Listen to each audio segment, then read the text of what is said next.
the ring and the two boys meet out in the center.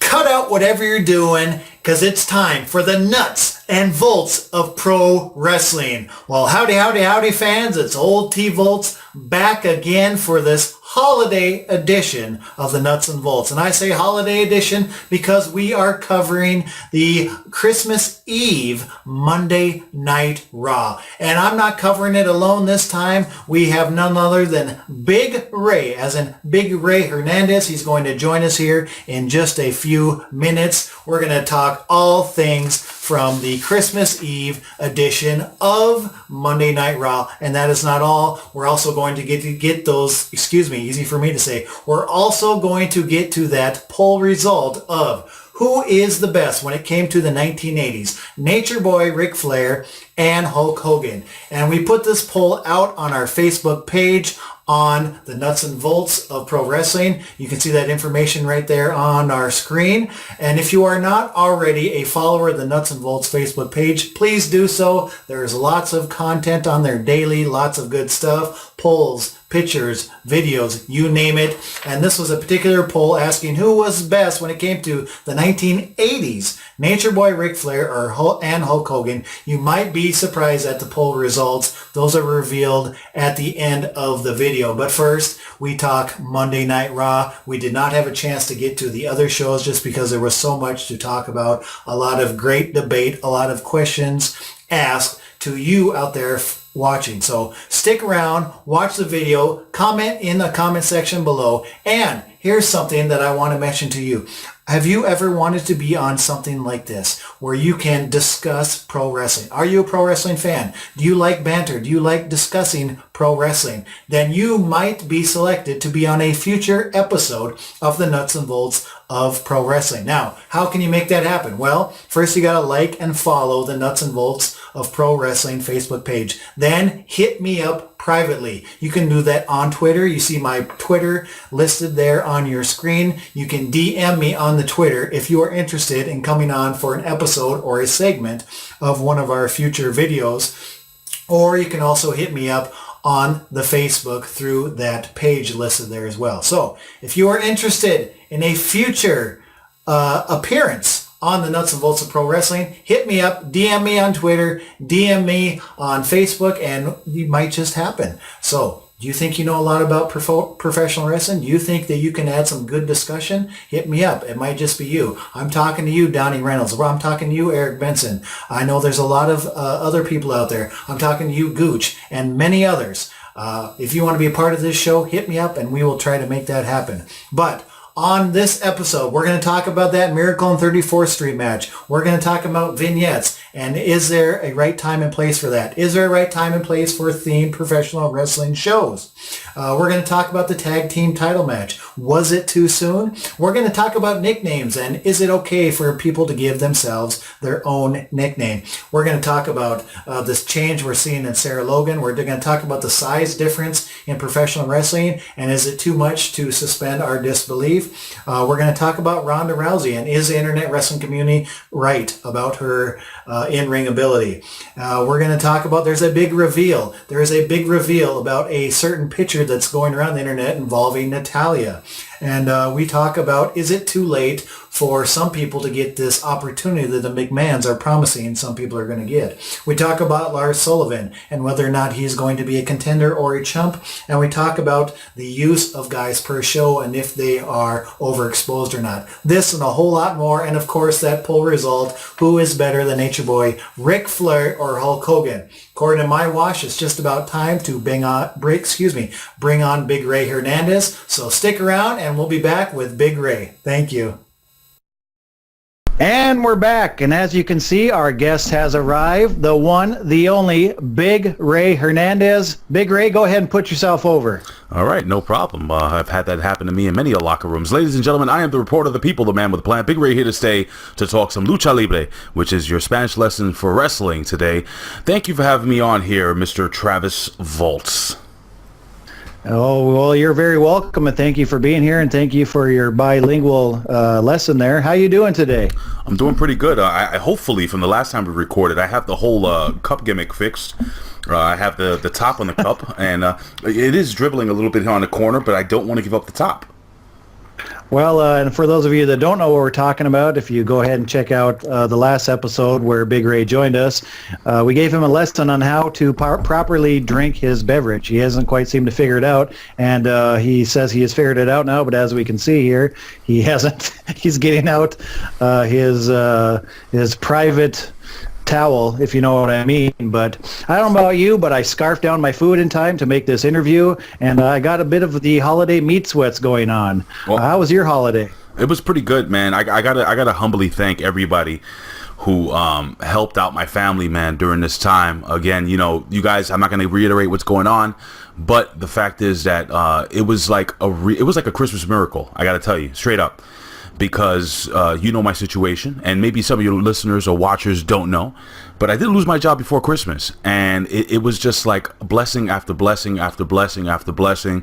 The Hami media family all came through, man. My son had an amazing Christmas, and other people have been donating and helping my family, and it's not like I'm just sitting around not doing anything. You know, I'm looking for work, but nobody's hiring right now, but I will give all the honor and glory and grace to God for helping me through this time, man. So with all that being said, it has been an amazing holiday. Oh, and by the way, Travis, if you didn't know, if your listeners didn't know, before I lost my job, I had purchased a very nice, very big and expensive engagement ring. Anyway, Jennifer, my fiance, said yes, obviously, because if she said no, she would be my ex-girlfriend. Well, congratulations from everybody here at the Nuts and Bolts of Pro Wrestling, and me. Yeah, it's been cool, man. Listen, man, not for nothing, dude. I am pouring with sweat. I don't know what's going on. If somebody slipped me a Mickey in my food, or if I just was, if I'm that out of shape and the cardio it took to run to the studio here, but I am pouring with sweat. Well, what is going on? I got to tell you, well, number one, you're wearing a leather hat. I don't know why you're doing that, number one. Number two, that big thing on that big bull mammoth jacket you have on your face. Why don't you shave that thing off, brother? Lose a couple of years. Well, because I was, you know, us here in the great Midwest up on the mountain here, we usually get some pretty horrendous winter, but winter actually followed the calendar seasons and is just now hitting us. So I didn't actually let it thicken up like normal because it just hasn't been hot. But hey, enough about that. How about this sweet shirt I'm wearing? Oh, my God. Dude, let me tell you something, man. One of my very first memories, I don't know if you remember this, Bill Apter facilitated, if I'm correct, if it was Bill Apter, facilitated a call. It was a satellite call between Ric Flair and Dusty Rhodes before this. If I recall, for me, this was one of the very first times in pro wrestling that I remember seeing something like this, a live, in studio, and then a call from home. You know, you had, I think it was, was it Ric Flair at home? Yes, it was Ric Flair at home, right? Well, I don't remember the specific one you're talking about. I do remember a time on World Class Championship Wrestling where Ric Flair was part of a call like that with, I believe, Fritz von Erich was on the other side, and I'm sure it was probably Bill Mercer that was kind of running that. They did the whole thing again with Dusty Rhodes. And, you know, man, Dusty Rhodes versus Ric Flair, Sting versus Ric Flair. I'm talking about the old NWA. I think Dusty Rhodes versus Ric Flair was the most emotional because, you know, going back and thinking back, you know, you had the American Dream, Dusty Rhodes reaching out to the little black baby, the little white baby, his little Spanish baby, his little Asian baby. He didn't say Asian back then. I don't know what the hell the word was. I think Oriental baby. But listen, the fact of the matter is that it was, you know, you had the poor man, you had the working class man, the son of a plumber daddy, and then you had the rich guy in Ric Flair. Woo! Sorry. I'll say this, stick to your Dusty Rhodes impression because the Flair needs a little work. But I'm glad you did mention Flair for those of you that are tuning in to find out about our big poll, who which was, of course, what? Who was the greatest? Who was better in the 80s?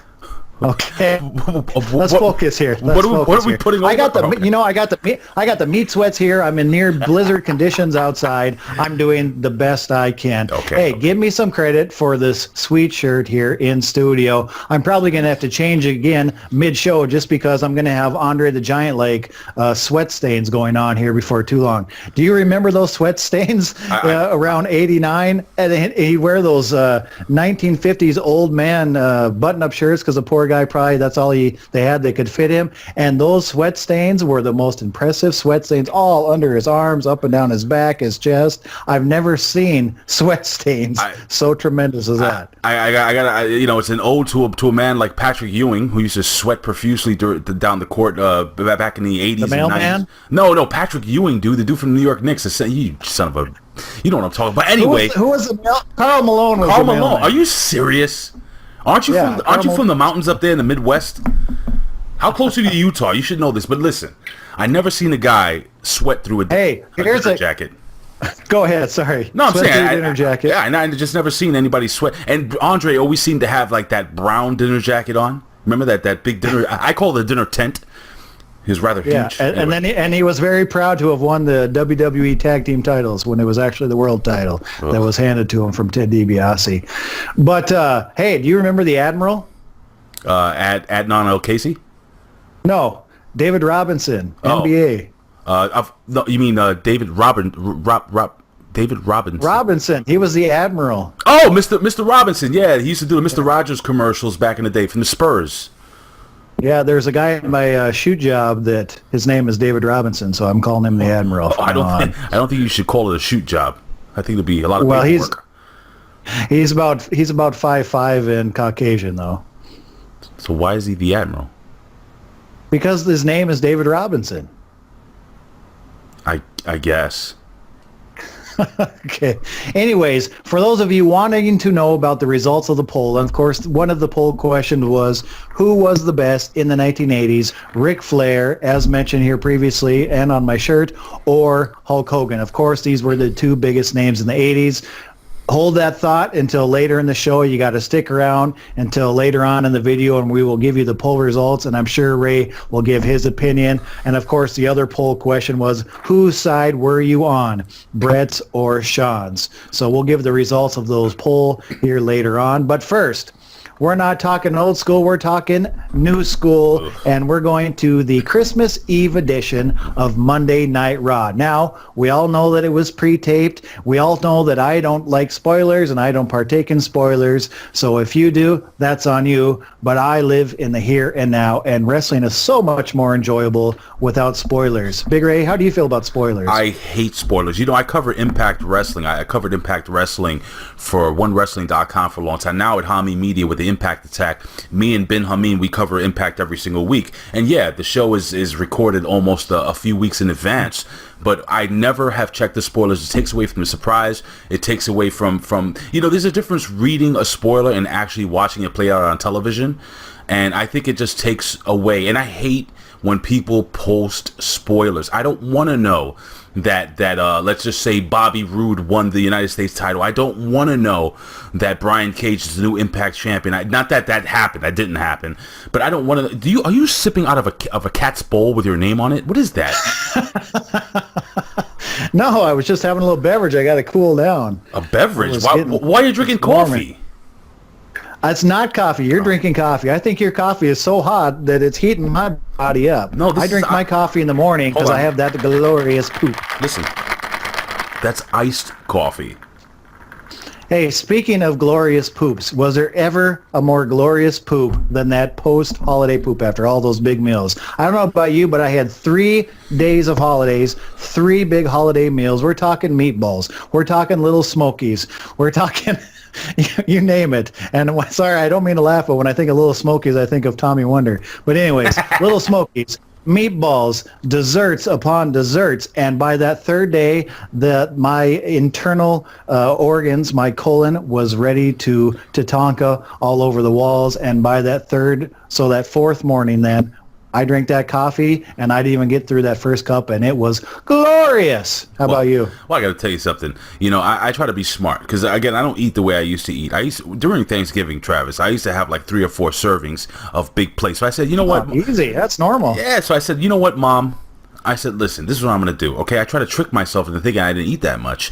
So we had these giant plates. And I said, Mom, just give me a little bit of everything. And, of course, a Puerto Rican mother is a lot like an Italian mother or maybe even a Jewish mother or every mother who, when you say give me a little bit of everything, it's a giant spoon and a half full of whatever it is. So I had a plate about, I don't know, let's say about 14 inches in diameter and about 6 inches high, full of turkey, stuffing, freaking ham. Now, Puerto Ricans, we make something called arroz con gandules, which is basically rice and chickpeas, macaroni and cheese. I mean, it just went on, dude.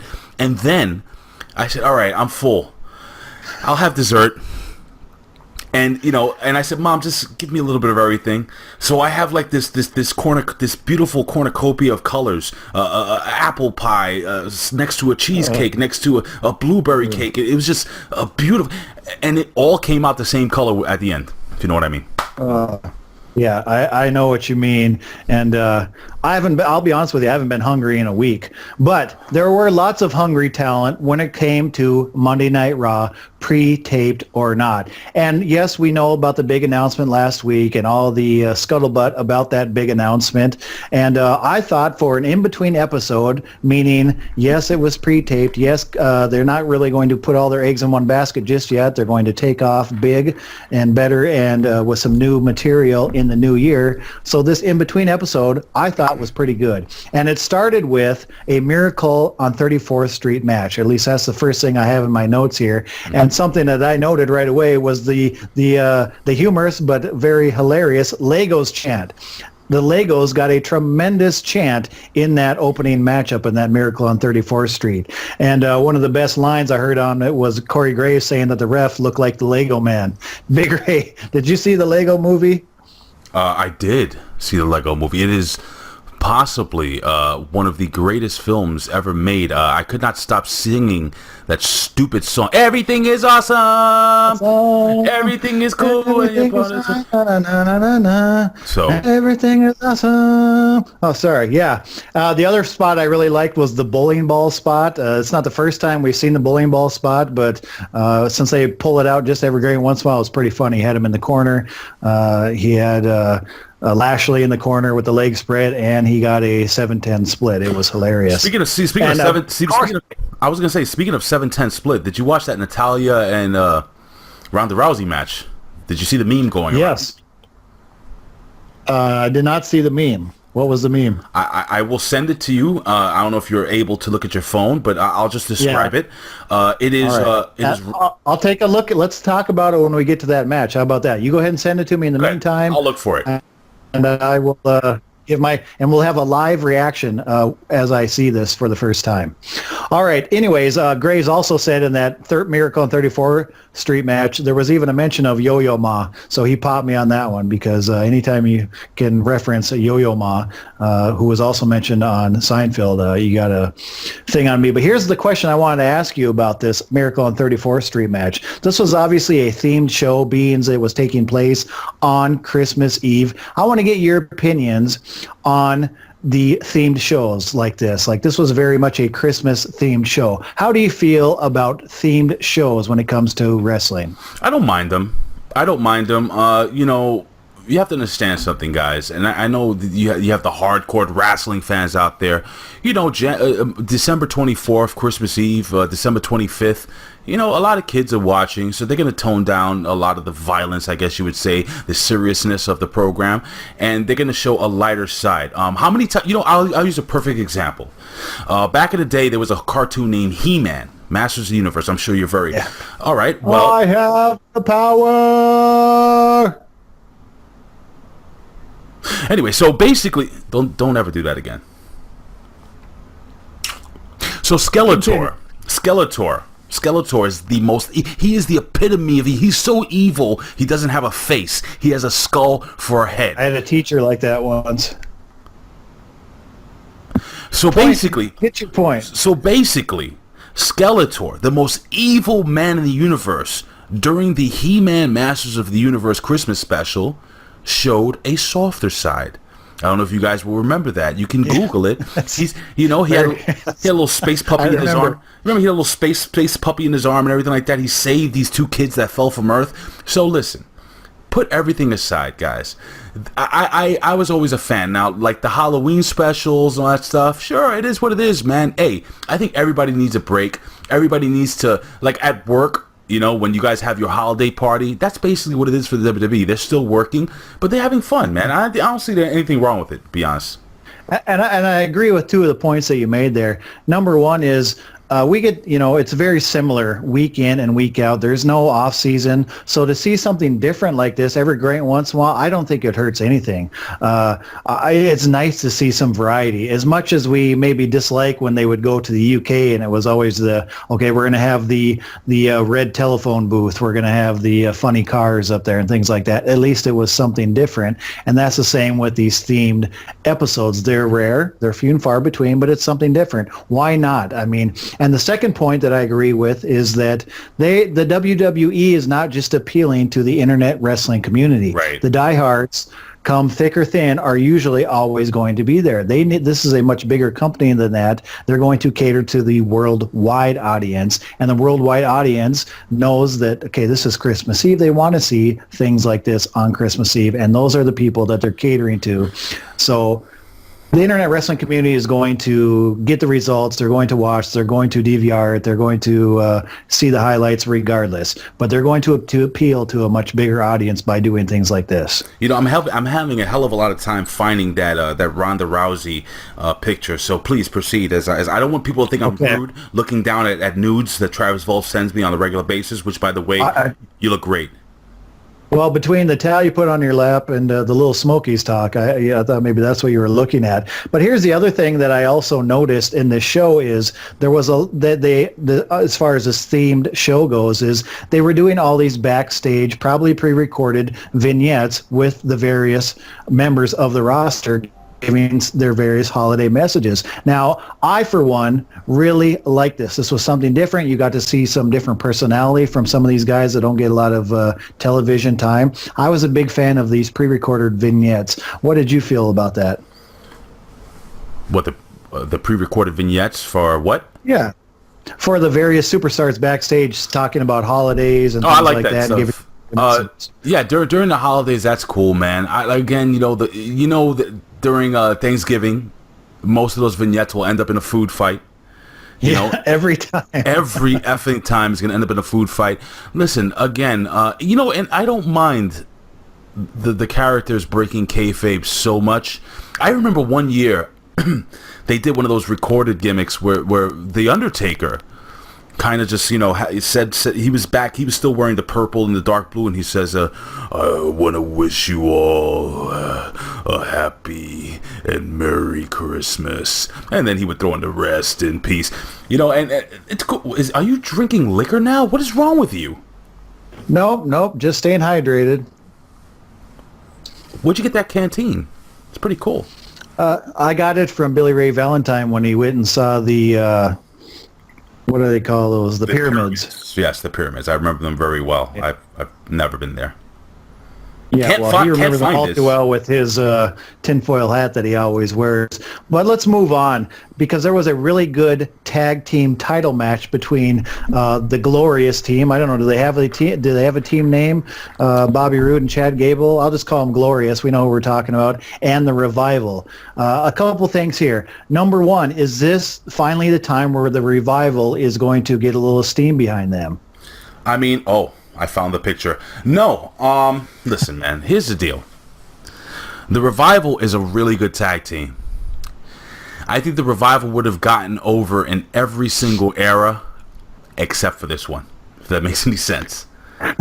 I think there's still a place for them. I don't know if Raw is that place. If anything, SmackDown, if it's going to be one of the big two, SmackDown would be a place. But they could have definitely flourished if they would stop using NXT as a breeding ground for the main roster. I'll tell you what, I could see the Revival getting over in another company like TNA or Impact Wrestling. They would definitely get over in Japan. I think those guys would get over in Japan. I think those guys would get over anywhere. For some reason, their style, even though it's good, their look, the promos they cut, it just doesn't. It's more of a smaller fed promo, you know what I'm saying? Yeah. They don't have that.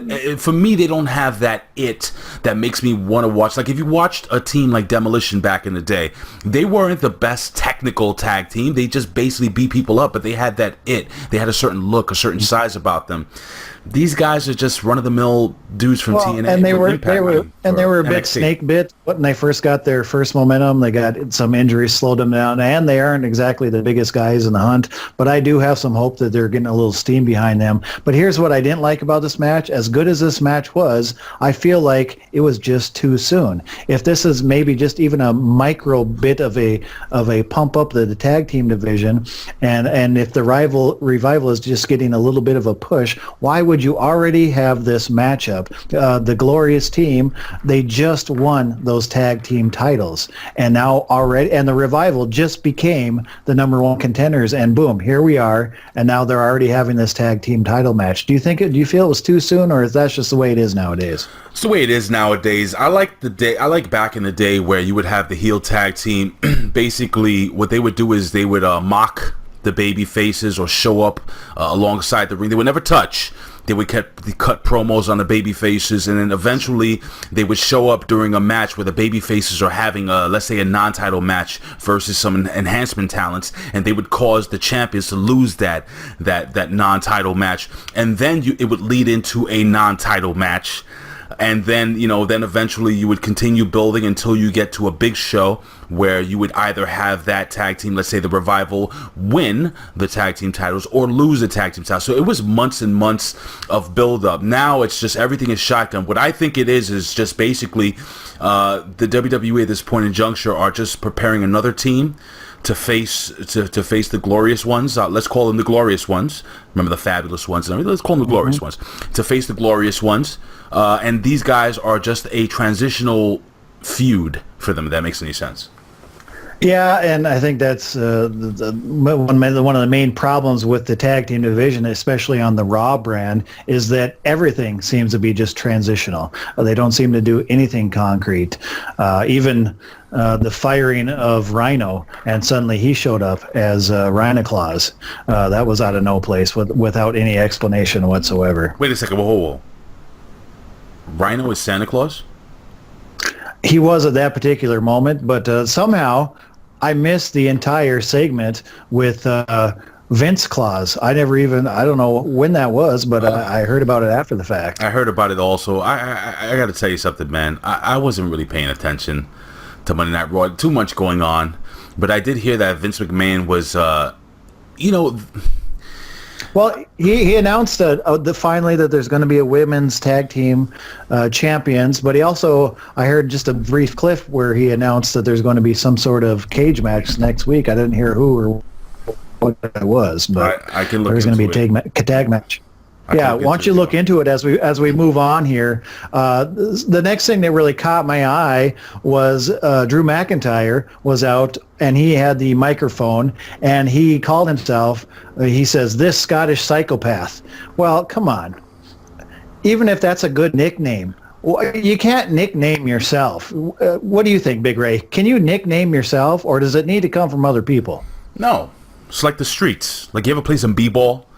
You know how those guys got their names in the streets. It's a guy back in the day. Admiral. Back in the day in City Ball, in the Rucker tournament, there was a guy called Skip to My Lou, Ray for Alston. Very strict. What are you laughing at? It's true.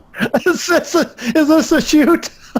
Yeah, it's a shoot. Skip to My Lou. Yes, Skip to My Lou. The guy would dribble down the court. He had such amazing dribbling skills. He would skip while he was What are you laughing at? You have amazing dribbling skills every time you take a drink, but I like how just matter-of-factly you just say, Skip, oh yeah, this guy named Skip to my Lou, and then you just continue on as if I'm just supposed to blow by the fact that this guy's nickname was Skip to my Lou. Dude, he was amazing. Ray for Alston, bro. He played for the Raptors. All right. Anyway, it doesn't matter. There was another guy named, they used to call him 50, and because he had a 50-inch vertical. There was another guy called the Escalade because he was like 6'7", 500 pounds. He would play basketball in the streets. And these guys earned, if you ever heard of the And One mixtape, the company And One, they used to have the street ball on ESPN. Those guys earned their names. They didn't give themselves a name. They earned those names. You know what I'm saying? So I was never a fan of a guy that says, yeah, they call me Lefty. Why? Yeah. So who? Nobody. Yeah. Anyway.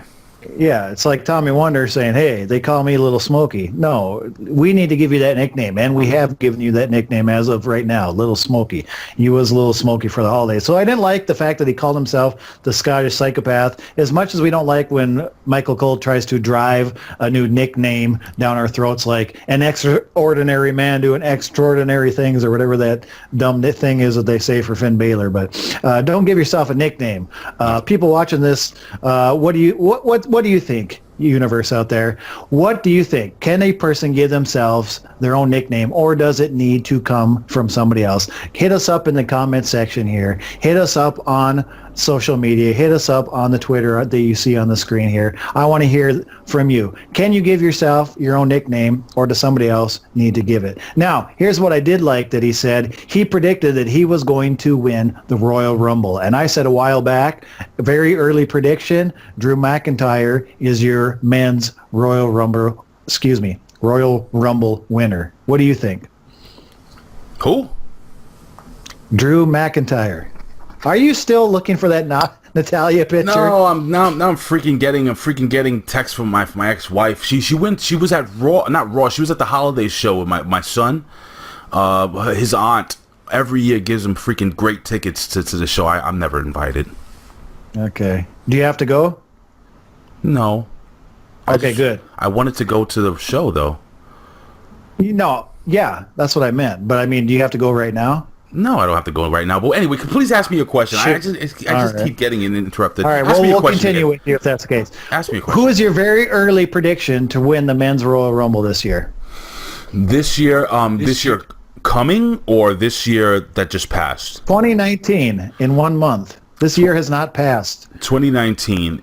I would say early prediction, if he doesn't win the title, which, well, it's already 2019 or pretty much next week or so, Braun Strowman would probably be the one to win the Royal Rumble, I would guess. Well, we'll see what happens. I say Drew McIntyre as of this recording. Now, from here we saw a three-way match between Drew McIntyre and Finn Balor and Ziggler, and it was glaringly obvious how much more of a beast McIntyre is compared to much smaller, much leaner Balor and Ziggler. Does that even look is it too much of a size difference to see Drew McIntyre taking on those guys? You know, there was a guy I knew named Lefty. I'm kidding. You found me on that one. Gotcha. Now, listen, man. You know, size does matter in a lot of things. You're the one talking about big poles, all right? I mean, anyway. Can I just finish? I think a very skilled, a highly skilled little man always has a chance against a bigger guy when it comes to a fisticuffs or fighting or wrestling or whatever. But you're asking me a specific question. Does it look realistic? I guess you're saying.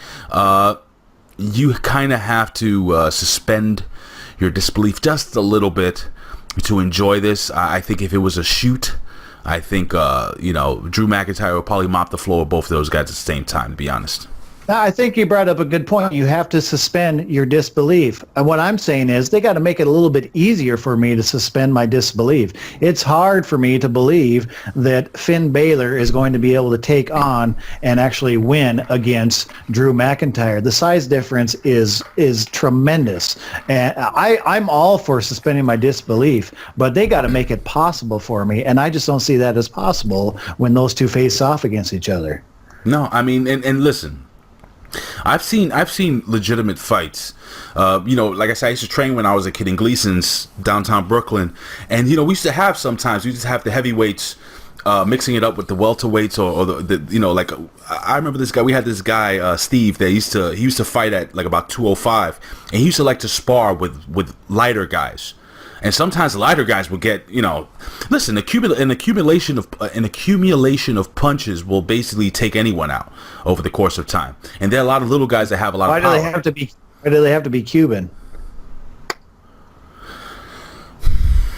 Can you continue sipping out of your cat's bowl?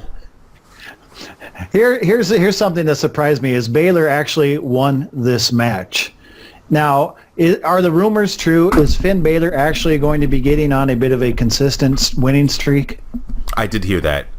Listen, the thing is that who knows what's going on behind the scenes? I have a feeling that in the year 2019, even though Vince McMahon came out and said, "Oh, everything's gonna change," and the McMahons are gonna, I think, and I don't know this for sure, that Vince is going to be stepping aside because he's next year he'll be a year away from basically running the XFL, which is a new football league. So he'll have to focus a lot of his time and effort into that. I think Triple H and Stephanie McMahon are going to be making a lot more moves moving forward, and I think Triple H may be changing the landscape of the WWE if he is eventually allowed to do so. And I would agree with you. The only thing that holds me back from agreeing with that totally is the Fox deal. Do you think that Vince McMahon is going to be able to step away, like you're saying, knowing that this big Fox deal is going to be happening in, I think, October? He's going to have to. And I think this is why. Vince McMahon, when the XFL originally was established back in the heart of not the heart, it was near the tail end of the Attitude Era, Vince McMahon was doing both at the same time. And, Vince McMahon has this thing, from what I understand, for people like Stevie Richards and Ben Hameen and guys that have actually worked within that company. They say the same thing, is Vince hates to fail at something. So I think he's going to give 150% to the XFL. I think he will be stepping away, dude. I think we're going to see... Got to get that win back, brother. Yeah, man. Got to get that win back, brother. And to be honest with you, not to change the subject on pro wrestling, I honestly do think the XFL will succeed in its own form, where the Arena Football League maybe didn't. I think the XFL will have more or less a successful run. It's going to be... I think it's going to start in January or something like that? I don't know, but time's definitely going to tell on that. Time's also going to tell on what the future for Drew McIntyre is going to be. I sure feel like Drew McIntyre is going to be a big piece of the future of the WWE, which begs the question, why do they keep allowing Dolph Ziggler to keep getting the upper hand on McIntyre? It's not good psychology. Travis, you're a worker, man. You've been in the ring. You've been trained by very, very good people. I've always learned that you don't do that. I mean a double disqualification. That's why they had those back in the 80s. Double disqualification, 70s, 80s, 60s, 50s, 90s, and then the 2000s everything changed. But double disqualifications, countouts, no contest, somebody running in, dude. You can't have Dolph Ziggler continuously go over this guy. And I don't understand. You can't have him, and then what's going to happen? Then McIntyre's going to beat him once and then maybe injure him and he's out. I don't get it, dude. It makes no sense. If you're building a monster, okay, could you imagine Hulk Hogan? It would make much more sense if McIntyre was the crowd favorite and Dolph Ziggler was the hated villain here. Then it would make sense, because then eventually McIntyre would get his comeuppance against Ziggler. But that's not the case. It just doesn't make any sense to me at all. It doesn't make any sense. And again, like I was saying, could you imagine Hulk Hogan continuously losing to Macho Man? You know what I'm saying? Forget about that. He kept losing to Roddy Piper. He lost, and then finally Hulk Hogan hits the boot, hits the leg, and he wins, and then moves on to that makes no sense. It doesn't lend credibility to the star you're trying to build. And Drew McIntyre, even though I think he was a star a long time ago, like guys like Ethan Carter, EC3, all those guys, man, were stars. They made their names in the indies. They came back to the WWE. this is not the right program for him. I think they should have moved him immediately away from Dolph Ziggler, and they should have put him in a match. They should have put him in matches with big guys. You know, put him in matches with Braun Strowman's. Put him in matches with who's another big guy like a Roman Reigns, that type of stuff. You know, but right now this doesn't make any sense, Trev. It'll be really interesting to see where the career trajectory goes here for Drew McIntyre. But moving on, at some point we had some of the female competitors out there, and I noticed something, and I got to ask you: is Sarah Logan turning into a War Raider? She had the dreadlocks going, and now she actually added face paint to one side of her face. Is she turning into a third War Raider? She's been moving towards that look for some time, because originally when she came up, she was supposed to be like that strong farmer's daughter, I guess, type of gimmick. And now she's moving away. You're right. Now she's turning into a freaking War Raider. I don't know, dude. Sarah Logan is another example of talent who I think she's good. Don't get me wrong, but again, even though she's big, I think her look is something that would get over on the Indies Impact Wrestling. And I appreciate. I don't mean to interrupt you. I appreciate your insight. I do like the farmer's daughter reference. Like I suddenly was picturing her in bib overalls or like a train conductor outfit. But what I was trying to do is I put this on a tee for you to give us some insight, some knowledge about the fact that Sarah Logan just recently wed the shorter or the smaller, the bald-headed War Raider, and I think that whoa! I didn't know that. Well, obviously not, because I was putting that on a tee for you. No, I don't get in people's business. I'm not like you and the professor. Just like the professor back when he played Little League, and they placed that ball on that tee because it was placed on that tee so the kids could learn how to hit the ball, and still the professor would come up and nothing but air. He would completely miss it. Just like when I put Sarah Logan on a tee for you. That is not true. The professor was known to hit the actual tee many a times. Is that why they called him Lefty? Yeah. Hey, you know Lefty? Okay, moving on. Here's something else I didn't like. They had the monster among men, the mighty Braun Strowman, out there as he confronts Paul Heyman, who was cutting a promo in the ring. And what does he do? He takes a red nose and puts it on Paul Heyman. Now, I get it that this is a holiday episode and there's supposed to be a little levity, but I do not want to see this guy who's being portrayed as the monster among men putting a red foam ball on the nose of somebody else. What says you? Okay, it's the same thing that I don't want to see Braun Strowman taking selfies of him, playing with his hair in the shower. And listen, okay, I don't want to see him in the shower. All right, all seriousness, could you imagine, and I hate to go back, I hate to sound like that guy, but can you imagine The Undertaker? And I use him as an example because he's a guy that lived the gimmick and took his gimmick very seriously. Forget about that guy. A guy like the Iron Sheik. Could you imagine the Iron Sheik going over to Hulk Hogan in the 80s, okay, and putting a little red nose on Hogan? No, that wouldn't work. No. Oh, the Undertaker painting his face like a clown and dancing around and giving out pancakes.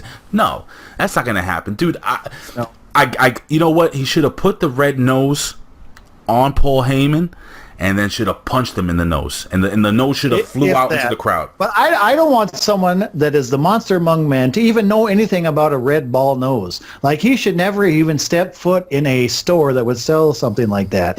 If someone walked up to the monster among men and said, "Here, take this," he should knock them out. I don't want to see him with anything corny like that. I want him to be the monster that he is being portrayed as. Now, moving on before we go off into the weeds on that one here, I personally think that Ronda Rousey, and we're going to get to that Natalya reveal here in a moment, but is Ronda Rousey better than the internet wrestling community is giving her credit? I think Ronda Rousey is turning people around. Let me tell you something. I know I like to joke around a lot, but I'm going to be very serious. Not you, you idiot. Not you. You keep facing the camera. Look at Nikita Koloff looking at you. Anyway, I think Ronda Rousey. You think Ronda Rousey? I think Ronda Rousey is good. See, one of the things that I was worried about was she going to be able to sell? I think every good wrestler needs to learn how to sell. When I say sell, listen, wrestling hurts, guys. Wrestling. I remember when I was a kid, I used to run around the ring. My dad used to train me and my brothers, and I would take a bump, and that shit hurt.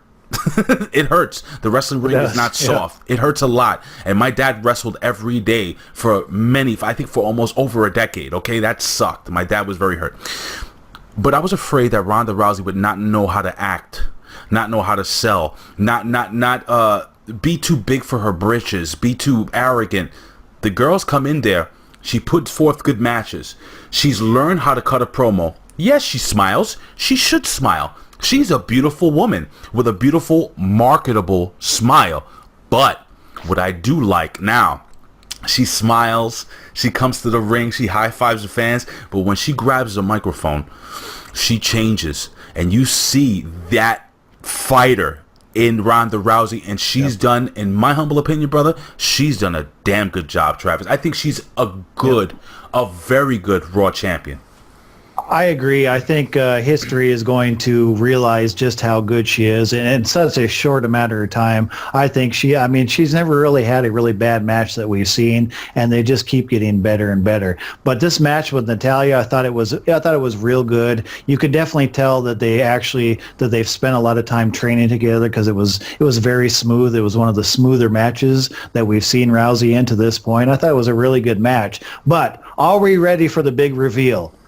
The big Natalya picture that you're going to send. Oh, I'm gonna send it right now. All right, so I'm gonna go to your I'm already here. I'm on your messenger, and this is a Merry Christmas meme made up for the Hami Media discussion group. I don't know if you can see that. If you could put it up to the camera, that would be amazing. Because I know, isn't that amazing? I'll see if I can. Just focus. I don't know if we can see it here. Yep. All right. Pull it back just a little bit. Pull it back just a little bit. Pull it back just a little bit. Right there. Stop.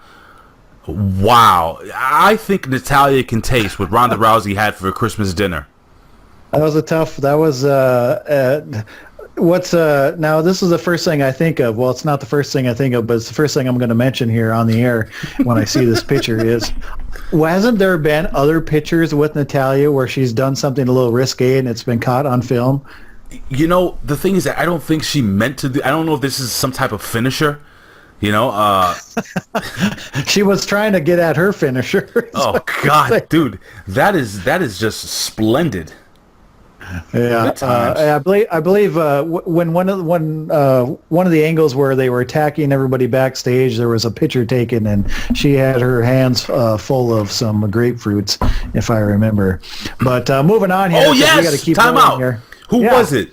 Who was it that she? It was one of. Was it Fandango? No, it was not.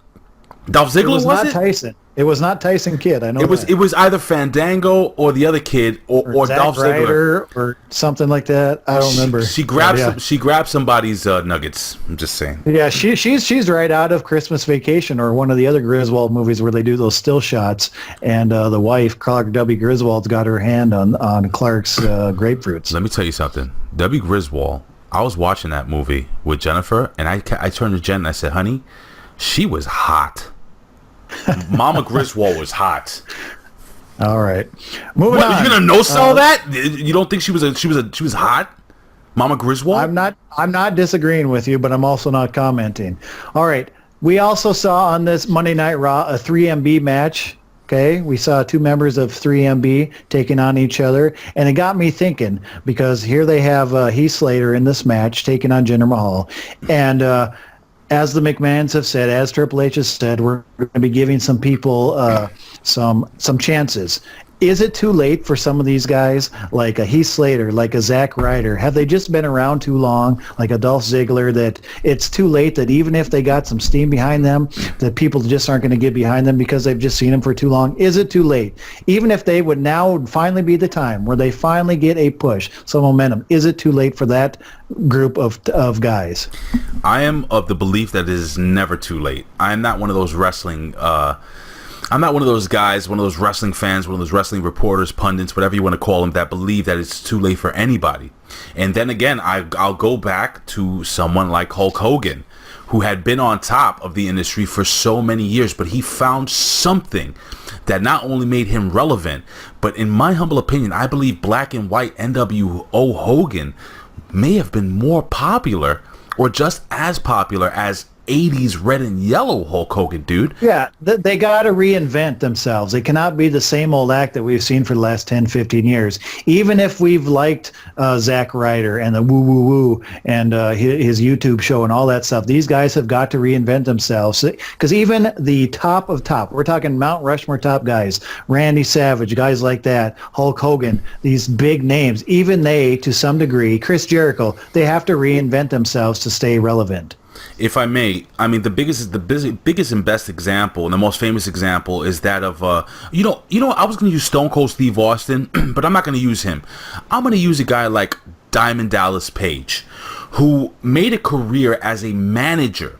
Okay, he was only known as a manager, and he basically reinvented himself. He created a finishing move that was unique. Nobody had really seen it. I don't know if he's the originator of it. From what I understand, he was the originator of the Diamond Cutter, the RKO, whatever you want to call it, and he found his niche. Anyone, and this is we're talking about you guys spoke about it when we did the I was listening back to part 1 of the Pro Wrestling Reflection Best of 2018. You are the one who mentioned that DDP was, I think, like in his 40s when he started getting his push. He was the manager for freaking I forgot the little Asian guy and Gimmick Jones in the AWA. They were the tag team champions. I can't remember their names. I know them very well, but yeah, man, anyone can make a move. Look at you, Travis. I mean, I've seen pictures of you when you wrestled, and now you're a man. All right. You mentioned Hulk Hogan here, and again, just in a little bit here, we're going to get to that poll result. Who was the better? Who was the number one in the 1980s? Hulk Hogan or Ric Flair? And we're going to get to that here in just a little bit, but we're not finished with Raw yet. We saw, speaking of, is it too late for some guys? Is it too soon for others? The Lars Sullivan promos were on overtime. I cannot believe how many times they played this promo. And here's my question. Is he going to be fed to somebody right away, or are they going to actually keep building this guy up once he's actually on the main roster and get a legitimate push, or are they just building him only to be fed to someone else? Yeah, they're just building to be fed to someone else. Lars Sullivan, again, is another Impact Wrestling guy. Is another ROH guy. He's another guy that serves his purpose in NXT, moving into the WWE. Lars Sullivan, he's a thick, beastly looking man, right? Do you know his stats? No, I don't. I don't have them on. Do you know how tall Lars? You know what? Let's go to the Google machine. How tall is Lars Sullivan, WWE? Now I'll let the Google machine here. Thank you for not asking how thick he was. Oh wow, he's very thick, by the way. Anyway, he's 303 pounds. He's 6'3". Okay, it's a big man. Travis, who is he going to be? I'm 6'1". I am 240. And I'm about the same. Me and you are the same size. So now we're big dudes, right? He's only what? He's only got maybe 2 inches on us, a couple of 50 pounds, 40, 50 pounds. Put him next to Drew McIntyre. Put him next to Braun Strowman. Put him next to Kane. Put him next to the Big Show. He's not that beast. So I think that they're building him up to maybe be a contender to a Braun Strowman, a contender to a Drew McIntyre, but he is going to be the King Kong Bundy of modern day WWE. He will be menacing. He will hurt people, but he will get his title shot. But I don't think that guy will ever win the strap. Yeah, time's going to tell on that. But I want to hear from the folks here watching this. What do you think? Do you think Lars Sullivan is going to be a contender? Do you think he's actually going to maybe win a title at some point, or do you think he's just being built up to being fed to someone else? Hit us up on social media. And one last thing. Hit us up in the comments. Go ahead. I'm sorry, one last thing. That's not the type of guy you put in a tag team. That's not the guy you throw a U.S. title on. That's not the guy you throw a mid-card title on. That guy is all or nothing. So now, with all that being said, he has the mental acumen. He is extremely articulate. The guy can talk. He's Beauty and the Beast come to life. He is the Beast. very smart, very articulate. He has something inside of him. They can do something special with him, but I have absolutely no faith, Travis, that these writers in the WWE who find it so difficult to write weekly television instead of letting the talent kind of basically write their own scripts, I don't think he's going to go far, man. And I think it's a shame. Time's going to tell. I want to hear what you folks out there think. Hit us up in the comment section. Is Lars Sullivan going to be a contender, or is he just going to be a chump? Let us know. Now, here's something that was late in the show, but I want to get to it here before we finish up with Monday Night Raw. Baron Corbin was only on once. The previous week, he was on way too much. In the previous months, he has been on way too much. This time, he was on only one time, and that was in that match with Seth Rollins. And here's my question for you, Big Ray. With 3 hours of Monday Night Raw, Okay.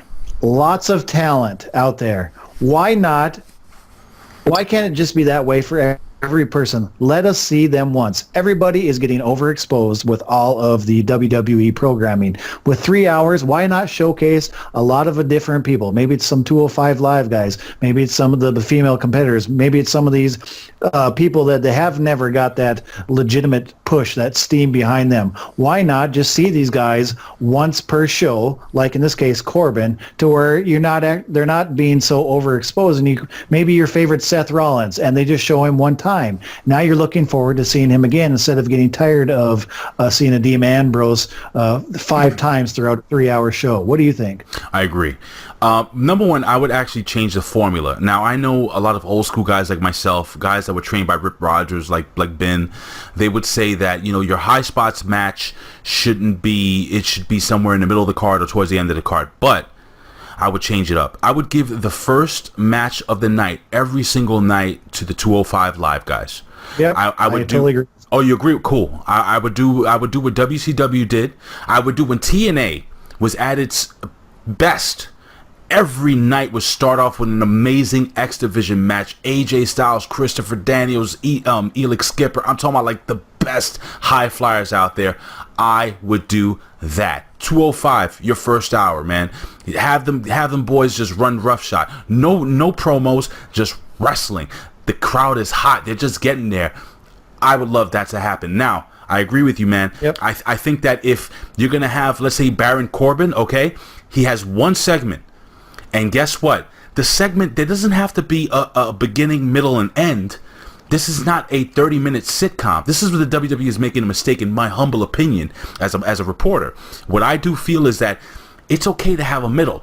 It's okay to have a beginning. Sometimes a middle. Save the end for next week. Let people wonder why this guy was blinded. I was just watching...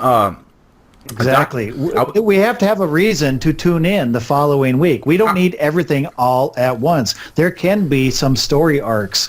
If the one guy is only have a story for each person, and we see that for that segment. I was watching the documentary I sent you, the short little documentary on Gino Hernandez, and there was a big storyline where, and they've done this 1,000 times, but this is one of the most compelling one I remember, where Gino Hernandez basically turned on his partner. They were both heels, and his partner was a gentleman, Chris Adams, and it was a hair versus hair match, and he had used that gimmick, that liquid that the hair falls out, and he put it in gentleman Chris Adams' eyes. Now, could you imagine a Raw where the first hour they had the match, he blinded him. The second hour, you see gentleman Chris Adams with the doctor, and the doctor's looking at that he'll never see again. And the third hour, miraculously, some priest went by there, threw some holy juice on his face, and all of a sudden he's safe. No. That It'll all be used up on one show. It's dumb. That's what they're doing every week, though, Trav. This is a long, supposed to be episodic show. Episodic means episodes where it's long story arcs you're looking forward to. You have reasons to tune in the next week. I don't need to see everything in one show. I don't need to see Baron Corbin 5 times in one show. I don't want to see Dean Ambrose cosplaying Bane 5 times in one show. I just want there's 3 hours to use. You should be able to feel that no problem with. You have 205 Live guys. You have females. You have tag teams. You have all these things. Raw should be like that variety show where you see bits and pieces of their other brands all in one place. And dude, that's why I gotta tell you, I've been watching MLW now every week. You know, the other week I watched it. You had Low-Ki, who basically jumped in the car and ran off as he was being chased by Lawler, right, dude? So Lawler didn't get his hands on Low-Ki this week. It's gonna be a few weeks before he finally gets the what is it called, Travis? The payoff. Yeah, yes, the comeuppance, the payoff. We have to have a reason to tune in next time. Now, this is how things used to be. And speaking of used to be, we're not going to get to SmackDown on this particular episode. We might hit that up on another episode, but we are running out of time here. So I'm going to get to that those polls that we promised. And the first one was, and this was put up on our Facebook page. So if you have not already liked our Facebook page, if you are not already a follower for his Facebook page, please go ahead and do that. You see the information on our screen here. We put lots of polls there. With our demographic appears to be about 35 to 55 is our biggest demographic. We like our old school stuff. And the poll was this: who was bigger, or who was better, who was the best in the 1980s? We're not talking about 1990s. A lot of stuff happened there and beyond. We're just talking in the 1980s. Who was better? The Nature Boy, Ric Flair, and Hulk Hogan. Here was the poll results. 70%. So that's pretty significant, 70%. And I got to be honest with you, this result really surprised me. It's and not going to surprise me. 70% picked Nature Boy Ric Flair. What? Now, I want to hear why that surprises you, because I have a feeling it's the same reason it surprises me. Why does that surprise you? 70% picked Ric Flair over Hulk Hogan. Dude, Hulk Hogan was wrestling in the 80s. Ric Flair had his 5-star classics with Ricky Steamboat. Ric Flair had amazing matches with Dusty Rhodes. Ric Flair had a ridiculous fights with Sting. But every match Hulk Hogan was in was important. Everything from the match he had from the gimmick they had on MTV to WrestleMania 1 in the 80s to WrestleMania 2 in the 80s, WrestleMania 3 in the 80s, WrestleMania. I'm going down the line, brother. Survivor Series. Yo, Hulk Hogan, yeah, he may have not been the best technical in the ring, but let's really think about this, all right? I'm going to say something pretty sacrilegious. You ready for this? Bruno Sammartino wasn't the the best technical wrestler in the ring, honestly.